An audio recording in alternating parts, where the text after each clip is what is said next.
విజయసాయిరెడ్డి మనోవ్యధ ఇప్పుడు అందరి కళ్ళెదుట చర్చకొస్తుంది. విజయసాయిరెడ్డి ప్రథమమైనటువంటి బాధ ఏంటంటే పార్టీ ఆవిర్భావం కాదు, పార్టీ ఆవిర్భావానికి ముందే జగన్తో జైలుకి వెళ్ళి 16 నెలలు అనుభవించాల్సిన పరిస్థితి వచ్చింది. అయినా సరే మొక్కవోకుండా ఉన్నా. ఆ రోజున బోలెడన్ని ఆబ్లిగేషన్స్ పెట్టారు, నన్ను అప్రూవర్గా మారిపోతే జగన్కి శాశ్వతంగా రాకుండా చూడటానికి అన్నటువంటిది. బట్ నేను అట్లాంటి ప్రలోభాలకు లొంగకుండా వైఎస్ కుటుంబానికి 3 తరాలుగా ఉన్నాను కాబట్టి ఆ సాన్నిహిత్యంతో అలాగే ఉండిపోయాను. తీవ్రమైనటువంటి మనోవ్యధ చెందాను, కుటుంబ సభ్యుల ముందు అవహేళనకు గురయ్యాను. బట్ అద్భుతమైనటువంటి ప్రాక్టీషనర్ ఆయన, ఇది చార్టెడ్ అకౌంటెంట్గా. అంత అద్భుతమైన ప్రాక్టీషనర్ని నా ప్రాక్టీస్ ద్వారా నేను సంపాదించుకున్నటువంటి డబ్బులే తప్పించి ఒక్క 5 పైసలు కూడా జగన్ టైంలో సంపాదించలేదు. కానీ పేపర్లలో టీవీల్లో నాకు వ్యతిరేకంగానే వార్తలు రాశారు. అప్పుడు పార్టీ నన్ను పట్టించుకోలేదు, నాకు నేనే ఆన్సర్ చేసుకున్నాను. ఏదైనా వార్తలు రాస్తే కూడా సాక్షిలో చిన్న మొక్క రాసుకొచ్చేవాళ్ళు తప్పించి కౌంటరు, అది కూడా నేను చెప్పిన దానికి తప్పించి డీటెయిల్గా వాళ్ళు పోరాడి మనకి తోడు నిలబడింది లేదు.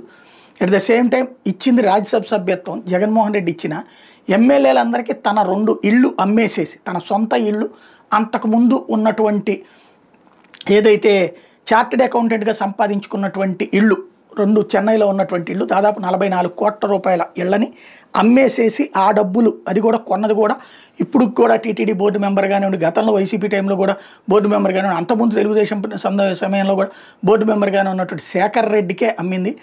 ఆ డబ్బులే ఎమ్మెల్యేలందరికీ ఇవ్వాల్సి వచ్చింది. ఆ రోజున జగన్ ఓటేసేయమన్నా సరే వాళ్ళందరికీ డబ్బులు ఇవ్వక తప్పలేదు. అలా అంత మొత్తం నా ఆస్తినే అమ్మేసి ఇచ్చాను. చివరికి ఇప్పుడు నేను బ్రతుకుతోంది మా వియ్యంకుడు వాళ్ళు నా నెలవారీ ఖర్చులకు ఇస్తున్నారు. సొంత ఇల్లు కూడా నాకు లేదు, పొలాలు మాత్రం ఉన్నాయి. ఓ చోట 22, ఓ చోట 25 ఎకరాల దాకా. ఆ ఆస్తులతో నా తిప్పలేదు. నాకు వ్యవసాయం మీద బాగా మక్కువ కాబట్టి నాకు మొదటి నుంచి ఇల్లు కొనుక్కోవాలన్నటువంటిగా రూపాయి ఇచ్చిందంటే వ్యవసాయం చేసుకోవాలన్నటువంటి ఆలోచనతో చేసుకుంటుండేవాడిని. అట్లాంటి సిచ్యువేషన్లో నన్ను ఎంత నెగిటివ్ ప్రాపగాండా చేసినా జగన్మోహన్ రెడ్డిని కాపాడడానికే కాపలాకే ప్రయత్నిస్తే అదే జగన్మోహన్ రెడ్డి తర్వాత నన్ను చాలా అవమానించారు. వాళ్ళ మాటలు వీళ్ళ మాటలు వినేసేసి ఆ వినేటటువంటి సందర్భంలో పదవి ఇవ్వటం, మళ్ళీ 4 రోజులు పోగానే తీసేయడం, మళ్ళీ ఇంకో పదవి ఇవ్వడం, మళ్ళీ 4 రోజులు పోగానే తీసేయడం. ఎవరో ఏదో చెప్తే వాళ్ళ మాటలు నమ్మేసేసి నన్ను పక్కన పెట్టేస్తూ వచ్చారు. ఈవెన్ ఇప్పుడు కూడా ఏదైతే ఈ మధ్యన కుంభకోణాల మీద విచారణలని చేస్తున్నప్పుడు సిట్లతోనూ సిఐడీలతోనూ ఇట్లాగా ఆ ఇన్వెస్టిగేషన్లో ప్రతి చోట వెళ్ళినటువంటి వాళ్ళు చేత నా పేరు చెప్పిస్తున్నారు, నాకేం సంబంధం లేకపోయినా. ఈవెన్ మొన్న మధ్యన ఏదైతే ఆడిటర్లను పిలిచినటువంటి సంఘటన ఉందో దాంట్లో కూడా ఆ ఆడిటర్లు ఏదో ఇసుక కుంభకోణానికి సంబంధించి ఆడిటర్లను పిలిచినటువంటి సందర్భంలో కూడా ఆ ఆడిటర్లు కూడా వాస్తవంగా నేను రిఫర్ చేయలేదు, కానీ ఆడిటర్లు నా పేరు చెప్పారు. అసలు నాకు సంబంధం లేనటువంటిది.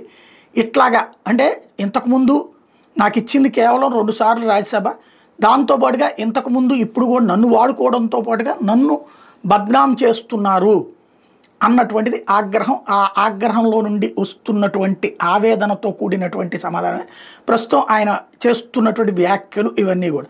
అయితే విజయసాయిరెడ్డిని వదిలేస్తారా? వాస్తవంగా భారతీయ జనతా పార్టీలో విజయసాయిరెడ్డిని చేర్చుకోవాలని బీజేపీ అధినాయకత్వం అనుకున్న చంద్రబాబు నాయుడు, లోకేష్ పెట్టినటువంటి షరతు విజయసాయిరెడ్డిని ఎట్టి పరిస్థితుల్లో బీజేపీలో చేర్చుకోవడానికి వీల్లేదని అన్నటువంటి విషయమే విజయసాయిరెడ్డి సన్నిహితులు చెప్పేటటువంటి మాట. వాళ్ళిద్దరిని చేర్చుకోవడానికి వాళ్ళిద్దరి షరతు ఖచ్చితంగా విజయసాయిరెడ్డిని చేర్చుకోకూడదు అన్నటువంటి, ఏదైతే బీజేపీ రాష్ట్ర అధ్యక్షుడు ఇచ్చేస్తారు లేకపోతే బీజేపీ తరఫున ఎంపీగా ఇచ్చేస్తారు అంటున్నటువంటి సందర్భంలో అదే టైంలో జగన్మోహన్ రెడ్డి నాకు అన్యాయం చేశాడని నేను బలంగా నమ్ముతున్నాను అన్నటువంటిది పదే పదే విజయసాయిరెడ్డి చెప్తున్నటువంటి మాట. మోసం చేశారు అన్నటువంటిది ఒకప్పుడు రఘురామకృష్ణరాజు తర్వాత ఇప్పుడు విజయసాయిరెడ్డి అప్పుడు అధికారంలో ఉన్నప్పుడే ఎదురు తిరిగారు, ఇప్పుడు బయటకు వచ్చాక ఎదురు తిరుగుతున్నారు. విజయసాయిరెడ్డిని ఇప్పుడు వదిలేస్తారా? ఈ కారణంగా ఇట్లాంటి ఆధారాలు ఇట్లాంటి సాక్ష్యాలు ఇస్తున్నారు కాబట్టి ఇది ఇప్పుడు అధికార పక్షం ఏం తేల్చుకుంటూ చూడాలి. ఎందుకంటే వాళ్ళ పత్రికలు వాళ్ళ క్యాడర్ అయితే ఆయన వదలడానికి ఇష్టపడట్లేదు కాబట్టి ఏం చేస్తారనేది చూడాలి.